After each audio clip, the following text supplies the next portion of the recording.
了鸟肉的，没人说你要打蛋蛋。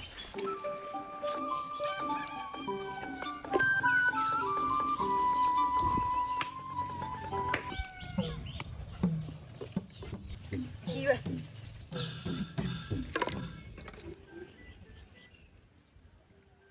为啥鸟呢？鸟肉的，大家这个里有点多一点的。没人说你要打蛋蛋，你要爱弄蛋。平常时间这里，然后为啥鸟肉烤的？你为啥鸟啊？人家那票多少钱？我再在这路里那里，这年底了，是不是哪里那住的？我昨年里我毕业就的，前年的我毕业着，没今年我毕业着，俺家票都不3年呢。伢一啥呢？对家来了，家不来的。哎，这谁弄没来那着好嘛不哈？哎，好的好的，你得啥炒包的？啊，俺这在这，俺家里没人里。俺那是炒伢人来多啊，行。哎。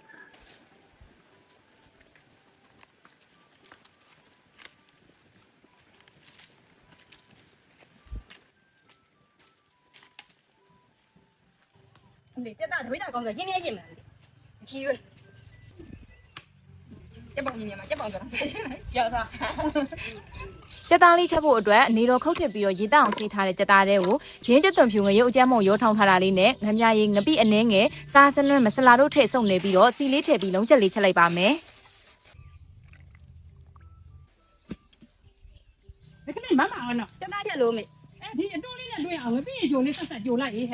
哎，妈妈就换了没嘞？哦，那都免了，妈妈们弄那里，我毕业就怕太多了，我不领路。比要，俺就等你来3家来没？啥个哩没了？这啥个哩就了？好好好，我爬远点哦。我搞为啥鸟？哦，送路吧哦。 ဒီလိုလေးလုံးရည်လေးခံသွားပြီဆိုရင်တော့အသားနှုံးအောင်ထိရေးထည့်ပြီးမီးအေးလေးနဲ့အဖုံးအုပ်တဲထားလိုက်ပါမယ်အသားလေးနှူးပြီးတော့ရေနေတော်လေးခမ်းပြီဆိုရင်တော့မဆလာလေးခက်ပြီးအိုးချလိုက်ပါတော့မယ်ဒါဆိုရင်တော့အနံ့ရတာကောင်းပြီးတော့စားလို့ကောင်းတယ်မြန်မာကြက်သားလုံးချက်ကလေးရပါပြီ 咦，就咱们家把看他们了。哦，俺个比例有太，比人生弄梦里有伢太，比人里太表就来用没哈。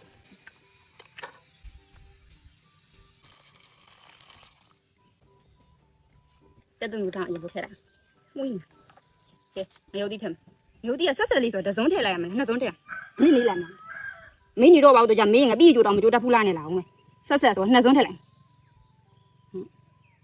这是，你都伢的了，咱老多太了。 那是，我伢子3斤里，我伢都拿得路呗，你能接你啷的？太天了，我都讲那3标呢，里面啥里都开拿我那修嘛，咱老天，比就木啥里压吧？